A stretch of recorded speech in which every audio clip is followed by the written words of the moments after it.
everyone already has a brand. Like if you're a person and you have a business, or you have a, I don't know, art decor company, or you're a guitar player in a band and you want to get your band known, and you're only posting like every third day on Instagram, or it's haphazard, you post for a week or two straight, but then you stop posting and then you go back to posting again, or you're posting inconsistently. Everyone has a digital footprint out there now, and your digital footprint is your brand. It tells people who you are. Like I can look at someone's IG account, gosh, they haven't posted for 6 months, and then now they just randomly posted something, and then I go back and there was a post 2 months earlier, and then 4 weeks earlier, and then 3 posts in a row, and then nothing again for 6 months. I'm not gonna hire that person. I'm not gonna do business with that person. I'm not gonna buy from that person because they're unreliable. And so once we figure out that all a brand is who are you, what do you do, and who do you do it for, and then you need to do that consistently. What do you want to be known for?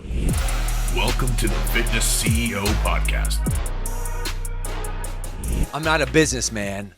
I'm a businessman. That all said, welcome back, my friends. I'm your Fitness CEO, Bryce Henson, back in the studio with my man B. Hello. Another month, and the topic of personal branding, and no better man to be in the studio with you, my dude. And certainly, to my credit, I am well on my way, as I've been building that for the last 2 years. Yeah. But I'd like to give credit where credit's due. And you've just exploded. Granted, you've been building your personal brand for the last 15 years, but I won't even say hyper-focused over the last 12 months. It's going off the charts. So this episode is really going to unpack that, give our audience some big takeaways. So kind of big picture, B, just want to give you the platform, the power of a personal brand, what it's meant to you, and the value you've acquired from it. Yeah, so for the argument of this particular episode, let's talk about personal branding as it has to do with entrepreneurship, business, making money, having influence, right? Because if we look at it through one specific lens, then I think we can kind of coach our audience better than just going, all right, well, how do I brand a shoe? Well, I don't know, but I do know how to brand an individual who is going to be leading a business, a mission, a cause, a purpose. So let's start there, because I think that's what our audience is going to really resonate with. For sure. Even before you go into that, when was your realization? Give me the backstory, like the big aha. You're like, oh shit, this is the direction I have to go. Yeah. So, because as you know, I had the Empire show before I had the Bedros Keuilian show, and for our audience who is unfamiliar with the Bedros Keuilian show, by the way, cool little plug, go follow me on YouTube at Bedros Keuilian and watch my show, and you'll see me talk a lot about Bryce and Fit Body Bootcamp and everything we do. But when I had the Empire show before the Bedros Keuilian show for 4 years, 209 episodes, I was either the co-host, myself and Craig Ballantyne, or I was interviewing when Craig wasn't on set, because he lived in Canada at the time. Yep. So when he wasn't in town, I was interviewing another business expert. And I realized for 4 years, I had been doing a YouTube show, a podcast, putting clips of that on social media, just like I do now. Yep. But there was no personal brand being built. And the reason for that was I was the interviewer. So I was no different than Barbara Walters interviewing Jimmy Carter, let's say, back in the day, right? Like Jimmy Carter gets the limelight. He gets the spotlight. Barbara Walters is just the interviewer, one would say. And so I realized during that time of doing the Empire show, probably the third year into the 4 years of the Empire show, that's when The Rock really started getting bigger on Instagram. Oh, yeah. Now, let's talk about The Rock for a moment, because he's a perfect example of someone who's built their personal brand. And I know what the audience is saying right now. Man, that's The Rock. He's like an actor. He's an athlete. He's a pro wrestler. He owns all these companies. But wait a minute. Who was he before all of that, right? Let's face it. If you go back and watch them, just so you guys know, by the way, I love The Rock. I'm a big fan. I watch his TV show. I watched him wrestling in WWF, and later when it became WWE. And in fact, The Rock follows me. I follow him. And we've exchanged one little DM together. So take that. So I'm not hating on The Rock here, but what I am saying is, at his peak of wrestling, compared to some of the more athletic wrestlers, he was kind of soft. He wasn't like vascular and lean. Yeah. And even before wrestling, I mean, he played professional football or for the U, but he was never like the guy at the U. No. And then he played professional football for the Canadian League. Right. And then he got cut from that. He got cut from the Canadian League. Yeah, I mean, he certainly had the athletic prowess, but he wasn't like crushing A-list celebrity style then. So, in fact, he was the heel in WWE. He was the heel, and the heel that's what they call the bad guy, yeah. right? So he was a bad guy there because, and every time they tried to make him a good guy, it didn't work out, and eventually he was able to break through. But like you said, the NFL, he didn't make it into the NFL. He went to the Canadian Football League. Come on, let's face it, it's the Canadian Football League. Even then, he didn't make it into the Canadian Football League. I think he played for the Calgary Stampedes. And how do I shipped him up in Alberta, man? Yeah. And how do I know that? Because I watch his show, not because I watch football, right? And so they shipped him back. But I say this because he wasn't good at that. He wasn't good at that. And let's face it, when he acts, it's The Rock. He's lovable, but he's not about to get an Oscar anytime soon. And in fact, you don't see him on too many talk shows where they're, chumming it up with him and saying, hey, you're about to get an Oscar or whatever. But for some reason, he has he's the highest paid actor. Oh, yeah. Number two, he has equity in Termana Tequila, in Zoa Energy Drink, Under Armour, the apparel company, and they have, in fact, the Rock brand, right? Like line within his Under line, Armour. exactly. Yeah. And so why is that? And that is because he has figured out that you don't have to be the most talented, the best looking, the leanest, or any of that. He has branded himself as a relatable, humble, hardworking man. Yeah. And if you look at his Instagram posts, it'll be like, it's 2:00 in the morning. I'm tired as hell, having some dark thoughts running through my mind, but here in the Iron Paradise, working out, getting, exercising the demons out of me today. Like, I could relate to that. Yeah. I've had dark thoughts at 2 a.m, didn't want to sleep, was too busy and overwhelmed with work. So I went to the gym and worked out. And you know what? It was good for me, much better than sitting in the kitchen drinking a bottle of booze into my woes, right? The Rock was my example of, here's a guy who isn't the most talented, most amazing at anything, but he's got a brand. And how did he build that brand? By relatability. So when I realized that, I go, holy crap.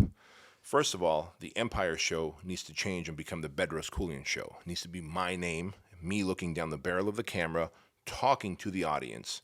I need to start making myself the celebrity. And that's all branding is making yourself the celebrity, manufacturing celebrity, and then being known for something specific.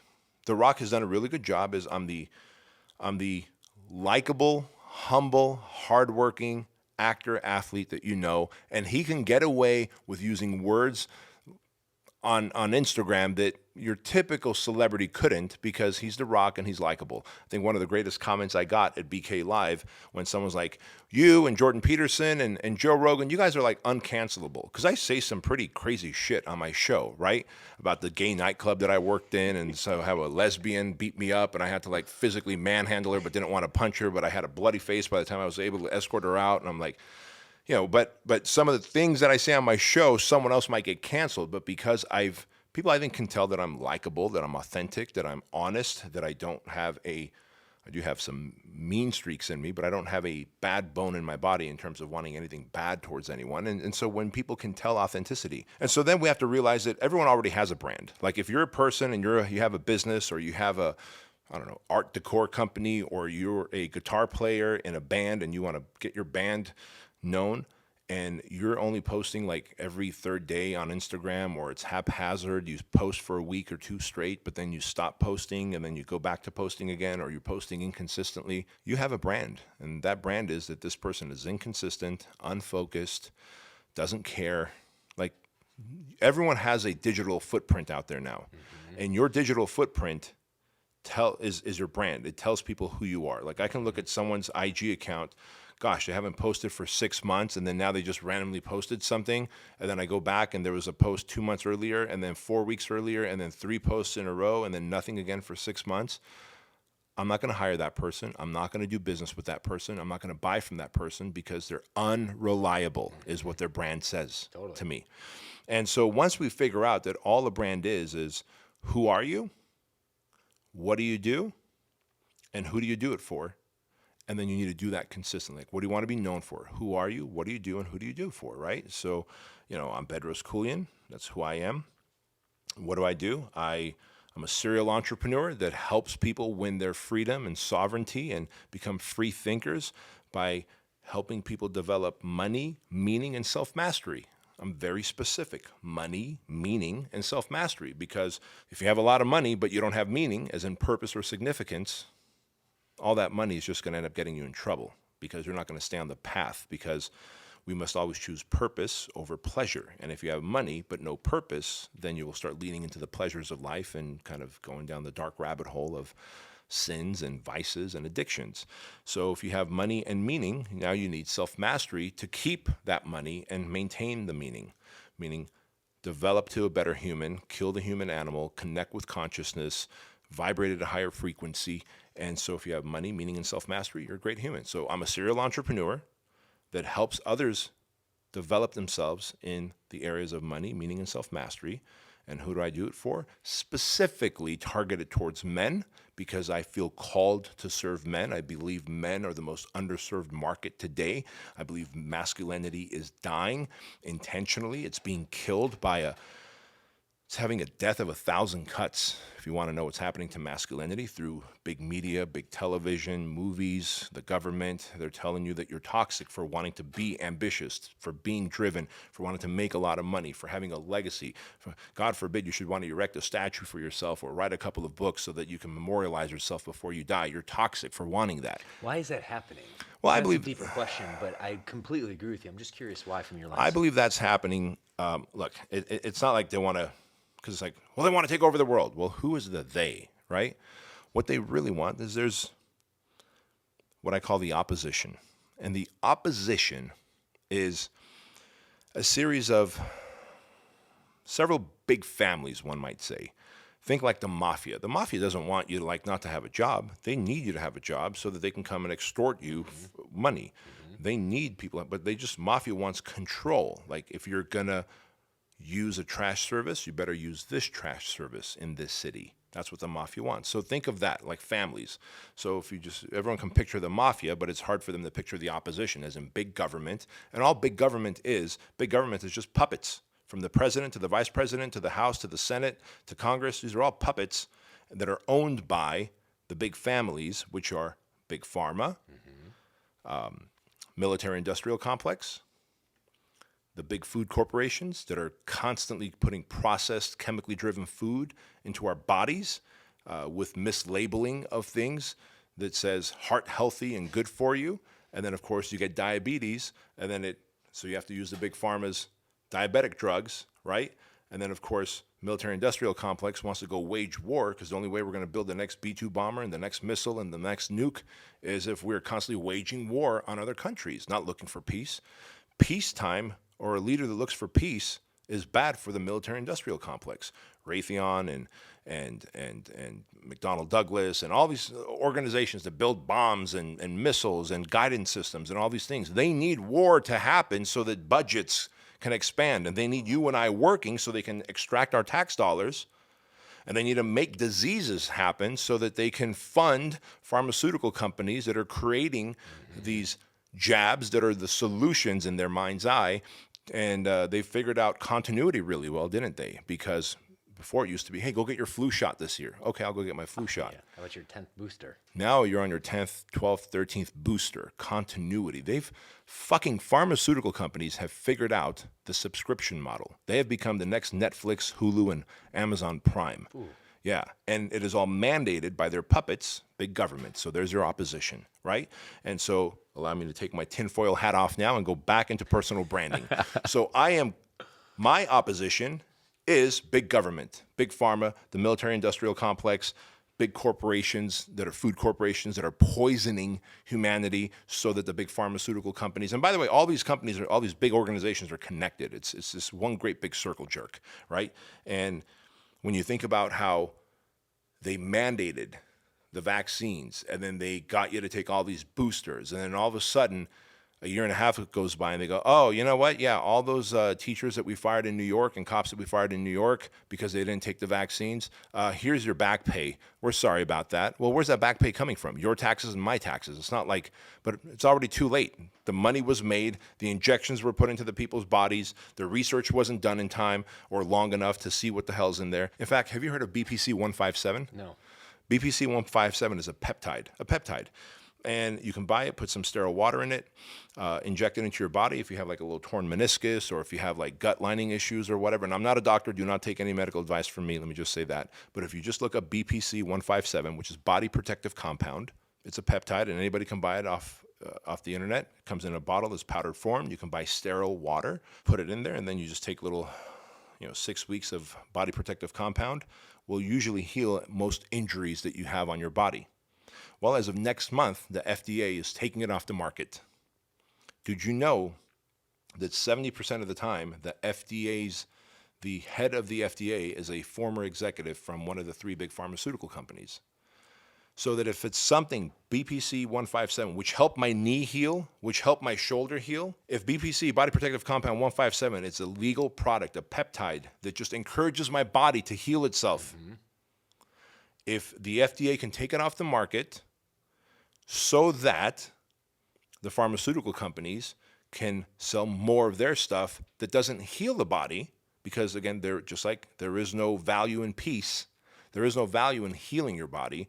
The value is in hiding the pain, right? Which is why here, take this painkiller, take this thing that numbs you, take this thing that makes you escape your reality. Yeah, it just attacks the symptoms, not necessarily the root of the issue. Exactly. And so that's the opposition for me. So I can, and look, this is a whole episode on branding. I've spent 10, 15 minutes of it so far talking passionately about the attack on men, right? And who the opposition is. And if we can just keep taxing you and breaking you down. And by the way, who is the line that we don't want to cross? Like if they come now and say, well, you know what, there's this Constitution, but it's gotten so old, and we get it. The number one thing on the Constitution is freedom of speech. And the number one thing on the Constitution, which is freedom of speech, is actually backed by the number 2 thing on the Constitution, which is the right to bear arms, the Second Amendment. Yep.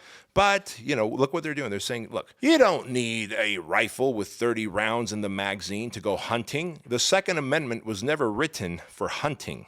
It literally says to be able to form a militia against an oppressive government, right? So that we can have our God-given rights and liberties. It never said to go deer hunting. Fuck, I can go deer hunting with a club or a bow and arrow. I don't need a rifle to go deer hunting. I need a rifle to protect myself, my community, my town, my country from the government, which is turned corrupt. And so they're trying to erode the Second Amendment. And who are going to take up arms? It's not going to be the women and children and elderly. It's going to be the men who take up arms to stand up against the opposition. And I know old sleepy Joe Biden said, what, you guys are actually going to take up arms against our F-16 fighters and our tanks? Yeah, guess what? Vietnam did, and they won. We gave up on the Vietnam War. Afghanistan did, both with Russia and with us in this last 20-year conflict. So yeah, simple rifles and the will of men can absolutely put up a fight and a battle and demoralize jets and tanks and all of that. And by the way, who do you think is driving those jets and tanks anyway? It is free-blooded Americans, and they will stand down and not shoot their fellow Americans. I promise you that, even if some nutcase like Joe Biden or some goofball, oppressive, quote-unquote leader, more like a puppet, gives the order.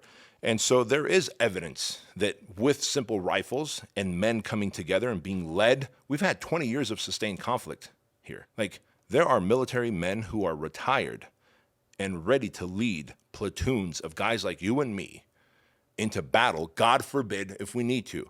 But this is what I'm speaking towards. This is my brand. In the process of speaking to men about this, about sovereignty, freedom, winning back our country, winning back our rights, being able to have the ability to earn and ambition and drive and to keep your money and to not be called toxic for wanting to be strong and jacked and lean and athletic. Like, all those things are good. Yes. You want a man who is wired like that when something goes wrong. You're not going to call the cops. The cops are 8 to 10 minutes away. They're going to come and take the report and make a chalk line around your body and the bodies of all your dead family members. Like, you as a man are there to be the front line, but they want to erode that so that we are not the opposition as they begin to erode the Constitution and take away more of our rights just to keep us more into the slave labor. That's all. They're not trying to kill us. They just keep working, pay higher taxes, and go into greater debt. And when you do that, that is good for a one world government, which is where they're headed, the opposition. So with that in mind, I speak out against them, and I speak into men specifically about money, meaning, and self-mastery. Because if you have money, you are no longer dependent on the government. If you have meaning, then you have a sense of purpose, and men who have meaning have gone on airplanes and smashed them into the World Trade Center. Yep. It's unfortunate, but that's what happened. They had such great sense of meaning and purpose and felt a sense of significance. They're like, fuck it. The 19 of us are going to get on these 4 airplanes and start smashing them into U.S. monuments and buildings. And then, of course, self-mastery is knowing your true north. Who are you? Are you connected to consciousness, source, God, the higher power, creator, right? And if you are, then you're no longer a human animal that can be controlled. You are a human being that is aware of what's happening around you, and that frees men.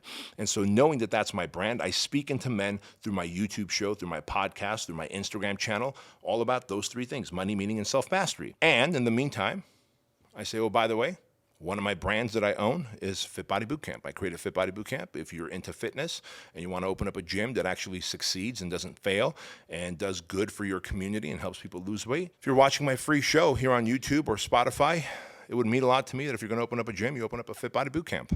I also own Trulian supplements. If you're going to use supplements, it would mean a lot to me that you buy Trulian supplements. I'm also a co-founder or equity investor in Fuel Hunt, the apparel company. So again, if my show makes you a better man, helps you make more money, have more meaning, become a better husband, a better father, a better leader in your community, helps you level up and become the 2.0 person, then maybe you're going to wear a shirt, you're not going to walk around naked. Consider wearing Fuel Hunt, right? And so just like The Rock, he has his core beliefs, right? And he's like, hey, this is who I am, and these are the products that I have. So if you like The Rock, you like his movies, you like his TV show, you like the XFL that he just purchased, you're into football, hey, maybe drink, if you're gonna drink tequila, drink Termana. And if you're gonna drink water, drink Voss water, because he has equity in Voss water. And if you're gonna have an energy drink, fuck it, just have some Zoa energy drink. Why drink Monster? Just drink his shit. And you do, because when you like someone and you believe in their personal brand, their message, who they are, what they stand for, what their non-negotiables are, and you're like, I connect with this person, that person has now become a brand. So people overcomplicate brand building. So you're either a brand that's unreliable because you don't post enough, you don't put good content out, you're just always cryptic and desperate online, you have no real true north, like who are you, what are you known for? Or you are somebody and you're known for something and you stand for something and you speak out towards something. And guess what? I have enough. While I have tons of fans and 1 million people on Instagram that follow me and almost 700,000 subscribers on YouTube, I also have plenty of death threats, and I also get plenty of people who troll me, and that comes with the territory. Yeah. So if you're willing to build a brand, it'll do really good for your business. Like there's so many people who are loyal to Fit Body Bootcamp because of my show and your show. They're loyal to Trulian supplements. They're loyal to the Fuel Hunt brand. They come and do the project from all over the country, all over the world. All over the world because of the brand that I've built. Dude, man, in Legacy Tribe, we were just at we had a coaching call, and there's a guy from Paraguay.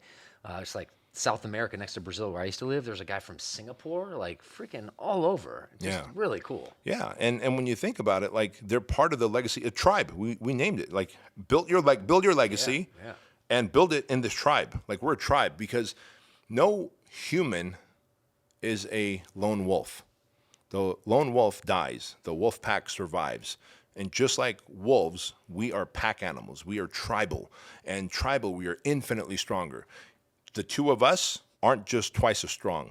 I believe it's a 10x factor. 2 men who are locked onto the same vision, we deliver a 10x factor in terms of the amount of impact you and I can make. Yep. So then if there's 2 more of us, there's 4 of us, you can 10x that. So that we're 400x better, right? And so that is powerful, dude. And so when people understand the power of a personal brand, it is one, putting out consistent message on YouTube, on a podcast, YouTube Shorts, Instagram, TikTok, Facebook. Those are a lot of platforms. Would you say, if someone's listening to this, like, oh my God, I see so much value, but where do I start? Well, start making a YouTube show. And here's why. If you make a YouTube show that's 20 to 30 minutes long in one episode about a topic that you're so passionate about and excited about, and you break down that episode like this, the title of the show, a story, you always want to start off with a story that kind of dovetails into what you're about to teach, right? and then bullet points of you teaching the thing that they're going to learn, right? Hey, to make more money, have more self-mastery, become a better copywriter, better marketer, learn sales, scale your business, be a better leader, be more better communicator, etc. Like 5 ways to be a better communicator. And then at the end of that, a call to action. Hey, leave a comment, subscribe to my channel, click the link in the description box to maybe own a Fit Body Bootcamp or to buy Truly supplements or whatever, right? In fact, that's the structure of a YouTube show. 20 to 25 minutes of a passionate teaching, adding value. Yep. And the reason because the moment you have a 20 to 25 minute YouTube show, now you extract the audio from that and you've got yourself a podcast, right? So boom, took care of that automatically.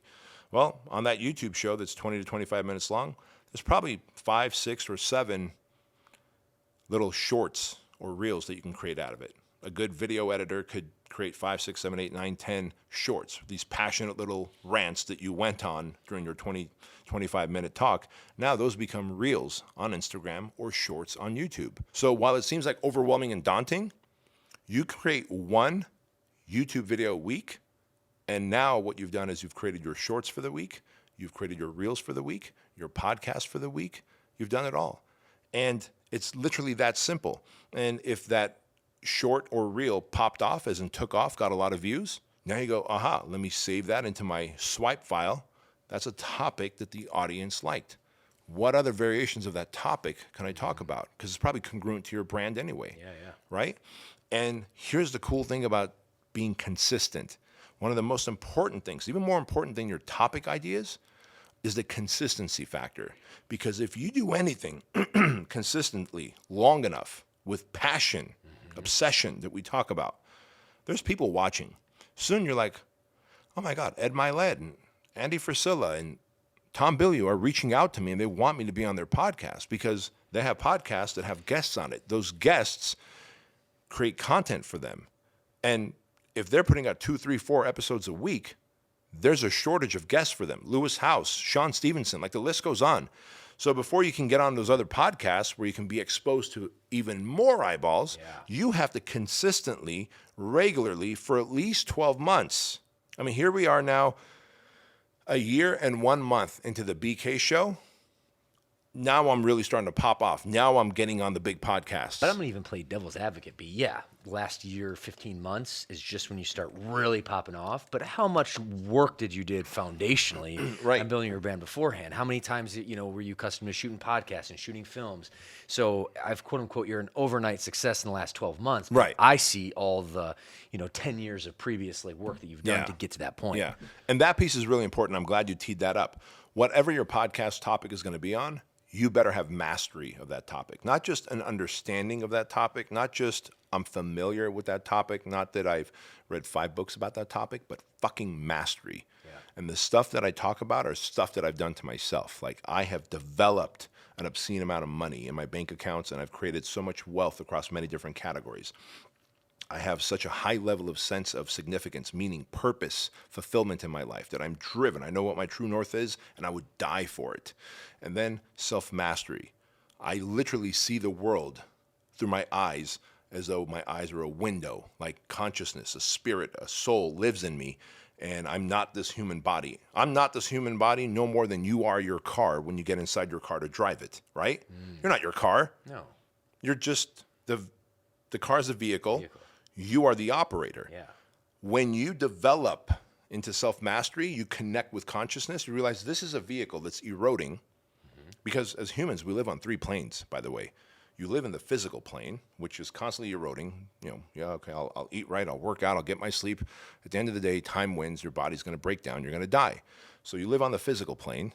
You live on the energy plane, right? Your consciousness, your radiance, you're a soul, you're a spirit, there's a frequency to you. They can measure it. But then the 3rd plane is you live on the emotional plane. There's your thoughts and feelings and emotions that make you want to do crazy shit that's unreasonable. Those are the things you have to reconcile with. Consciousness has to reconcile with an eroding, decaying body and the human animal, which is powered by feelings and thoughts and emotions that make us want to run wild and do stupid shit. And so you have to master that. Like that's what I've mastered, and so I can speak on it. And so I share this with you because if you want to develop a brand, and The Rock has done that well. Like he's built companies, and he's been in a lot of movies. He's acquired a lot of wealth. He stayed humble, always been hardworking. Let's not forget that he talks about how he one time his production company is called $7 Production for a reason. He only had $7 in his bank account, and he had to live on people's couches After he got tossed back from Calgary Stampede back to Florida, it's $7 in his account, man. Exactly. And so he talks about that, and like people can relate to that. I can relate to that. I'm an immigrant to this country. I lived in Section 8 housing. I'm like, I can relate to this guy. I can't relate to fucking Tom Cruise and Brad Pitt. They're fucking handsome. Everybody throws their panties at him. No one's throwing their panties at me. You know what I mean? I'm as handsome as The Rock. You know what I mean? Only a mom could love. And so I share that with you. There's a little self-deprecating humor. But you get what I'm saying. So your personal brand, you have to first figure out who I am, what do I stand for, and who's my market? Who would I speak to? And then you put out content consistently every day on Instagram, Facebook, and YouTube Shorts, all those little clips from your 20-minute weekly episode that goes up on YouTube, and you extract the audio and you have your podcast. It is literally that simple. People have complicated the idea of a personal brand because they think it's like, oh my God, it's the whole thing. No, you're not shooting everything separately. You're shooting one big piece, and then it's like a big cow. It's like, okay, there's the fillet, there's the tongue, there's the haunch, and you have the parts of the cow, and it could all be eaten several meals, but that one cow is one big walking animal, and that's your big 20-25-minute episode. Oh, I love that. I was actually going to ask you some more action steps, away. But you've done a decent amount already. Okay. Say that a potential gym owner who's wants to get in the fitness space, wants to open up a gym, maybe a Fit Body Boot Camp. What action steps would you recommend if you were, I guess, revert back 15 years ago when you're just launching your gym? What action steps aside from the things that you've listed would you take? I'm glad you asked that question, because when you think about a gym, especially, that's a local business. Yeah. So I'm sure someone watching or listening to this is saying, dude, all that works if you're a global business, if you have some kind of online coaching or something. But what if you're a local business? Right. Well, guess what? For your local business, like YouTube will actually start showing your YouTube show to people in your community if you just start writing in the description that you're in Mission Viejo, California. Like your Fit Body Bootcamp location is in Mission Viejo, California. If you keep saying Mission Viejo on your show, because the algorithms and the AI is designed to understand who you are, where you are. Oh, you're a local business? Great. When someone's on YouTube and they're within 10, 15, 20 miles of Mission Viejo, we're going to show them, do you want to see the Bryce Henson show where he talks about fitness and fat loss for his local Fit Body Bootcamp here in Mission Viejo? And so what I would recommend to that person is also, don't forget that, restaurants, today it's not about open table anymore. It's about Instagram. People go to a restaurant's Instagram page and they go, let me see what kind of food they have. Let me see what kind of comments people are leaving. Let me see if their Instagram page is active or is it dead.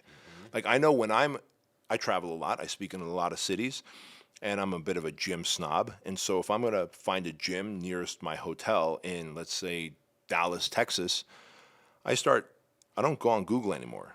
I go to gyms, I go to Instagram, and I just type in the search box there in the Explorer page, gyms or fitness centers, Dallas, and I see what pops up. And I want to see pictures of that gym, when they posted last. Is it active? Is it lively? Is it clean? And if the last post was 6 months ago, shit, I'm not going there. And imagine if I go there and worked out at your gym and made a selfie video and then posted it and shouted you out. I just probably boosted your business. But because you failed to post on a regular basis because you were lazy and you chose not to be consistent in the brand building process, you lost an opportunity to get someone who's got a big following and a lot of influence to come in there, work out, and maybe post about it, right? And so that's how important it is. Like today, you're one post away, like one person of influence posting away from building your place. And so if you've got a local business and it's a gym, it's a Fit Body Bootcamp, it's a whatever, your own private gym, start showing clients who have gotten amazing results. Interview those clients on Instagram and on YouTube and ask them how they got those results.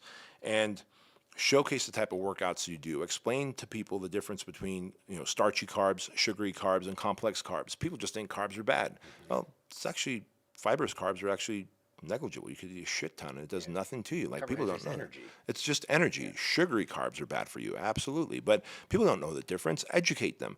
We fail to come with value, and then we go, now I want as many clients as I can get locally now that I've opened up. How about this? While you're opening up, keep putting up consistent content about what this location is, what you do, what you're known for, what you plan on doing with the clients, what kind of results they can expect. You consistently post. You first fill up the Goodwill bank account with value so that when your doors open, you can fill up the financial bank account with money, because we have to first give value to the community, whether the community is local, like Mission Viejo, Chino Hills, whatever, Tallahassee, Florida, or if the community is worldwide. I have to first give value. I didn't promote anything on the Bedros Keuilian show until 10 months in. 10 months, every week, twice a week, we put out an episode on YouTube. After 10 months, started promoting Trulian supplements. I built such goodwill, such value, that when I put out the Bedros code for Trulian, we average about 15 to 19 uses of that code every single day for Trulian. It's been a 10x game changer. But could you imagine if like 3 episodes in, I'm like, okay, now go buy Trulian and here's my code Bedros.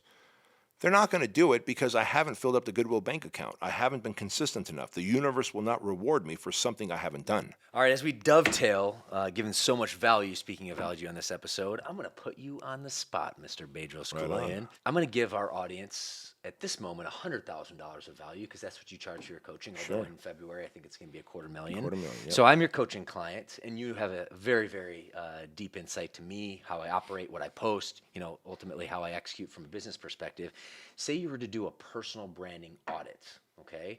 What are a few action steps, looking at my particular presence and ethos, et cetera, that you would recommend for me? And my friends, if you're listening to this or watching this, on YouTube, I literally want you to pretend that you just wired Bedros $100,000, and he's going to do the same for you, because that's the amount of value that he's going to be able to extract for you right now. Yeah. So, and I think we've talked about this before, but I think there's still room for growth, and there always is. There's room for me for growth. There's room for everybody for growth. But the more comfortable Bryce can get behind this mic, behind the camera, the more comfortable your audience gets with trusting you. Because, and you are so fucking full of energy, dude. And when it's just you and I sitting in your office or my office, there's obviously no cameras and mics running. It's just you and me authentically speaking, whether it's passionate or whether we end up like getting, I get sobby because of my mom's recent death or whatever. It's like just you and I passionately talking, right? And there is no nervous energy. It's funny because I was going to talk to you about this post show, but hey, Here we are. Here we are. You metaphorically wired me $100,000 like a coaching client would, and I'm going to coach you through this. And so there's this nervous energy that you have when the cameras are rolling that can be read as inauthenticity, or he's untrustworthy, or there's something about him that doesn't click with me yet. But if I turn the cameras off, the lights off, and the mics off, and push the mics away, and it's just you and me talking like I know Bryce, you bring the passion, you bring the empathy, you bring it all. But there's a nervous energy that you have, which is just a matter of reps. Because your next question should be, so how do I fix this, B? Totally.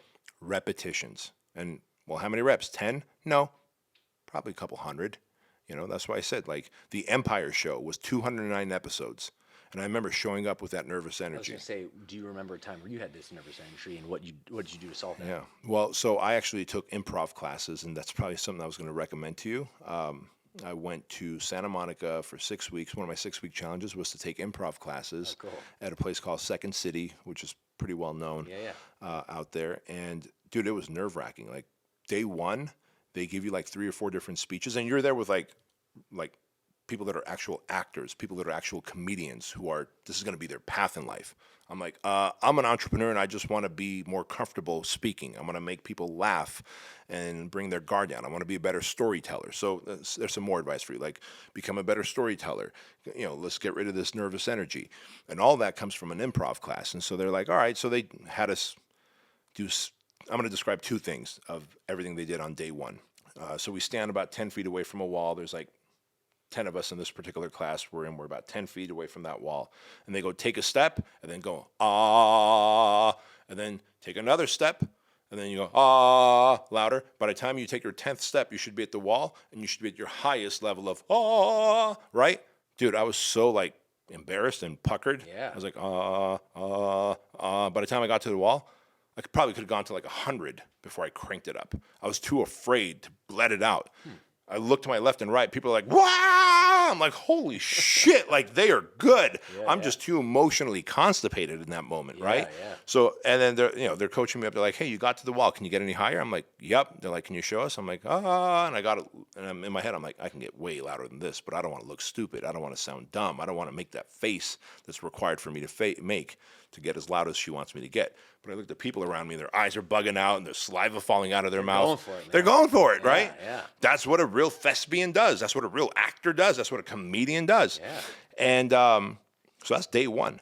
And at the end of day one, so there was some other stuff we did with the ball where it's like you throw a ball and you got to say something, and then you throw the ball to the next person and they got to say something. And it's about being impulsive in terms of like communication, right? And then the other thing was they gave you like 3 speeches. And one of the speeches was from Hitler. Clearly not a feel-good speech. Yeah, clearly. Right? And you're supposed to say it with humor. You're supposed to read it with humor and obnoxiousness. And all 3 of these speeches were like, one of them was like General Patton, like, hey, we're going to war. Like, some of you might die. Right? So they're all like very heavy speeches, but you're supposed to say it with comedic energy and humor and loud and in an obnoxious way. Again, all the experts around me were like, Hitler damning the Jews to the gas chambers. They were making it sound so hilarious, as dark as it sounds to say that. I'm like, I can't read this. These words cannot come out of my mouth in a humorous way. And they're like, okay, well, we've got a lot of work to do with you, sir. And that's what it takes, because there's an audience watching us right now, man. Like, my show gets 40, 50, 60, 200,000 views after a couple weeks. When I think about that, that is arenas full of humans watching it. They're watching it for not just the information, but also for the entertainment, which is what we do as brand builders, is infotainment. And so we have to entertain as we give information so that they can stay tuned and get the knowledge and apply the knowledge, because they don't feel threatened by us. They don't feel like we're got this nervous energy, because it's like, man, I know that guy. He's my homie Bryce. And I want your audience to feel like I feel about you when the cameras are off and you're just hanging out in our offices. And it's just a matter of sets and reps and preparation through improv classes. Look at that. I'll take that to the bank. And no one would ever think, right? Like when I tell my coaching clients who pay $100,000, I'm like, hey, you're going to have to take some public speaking classes at Toastmasters, get Joel Weldon's course, The Ultimate Speaking System, which I don't make a penny off of. Like if you want to be a great brand builder, you want to be a great orator, get The Ultimate Speaking System by Joel Weldon. Take improv classes, not just 1 or 2, like go for it for 6 weeks, 3 times a week, like fully immerse yourself. And then, go to Toastmasters and take some actual like speech classes, learn to deliver a toast, a great talk in front of a small audience. And you do that, you will time collapse your ability to become a great orator. And that's mission critical in order to be a great brand builder as well. Yeah. B-Man, tons of value. My friend, I know you got a value. I got value today too, which is a really cool, unique take on this particular podcast. So I want to thank you, my dude. Anything else that you want to tee up before we bring it home? And man, I just want to let you know that I love doing this show, and I know I'm not on it every week like you are, but the monthly opportunity that I get to be on this show is one of the highlights of my month. So I appreciate it. Oh, man, that means a lot. And my friend, the pleasure is mine. All right, friends, I know you got value. Assuming you did like this particular episode, that would mean the world to us. And as always, remember, no one is coming to save you. You must save yourself, and the time is now. B, appreciate you, dude, and we'll see you in the next episode.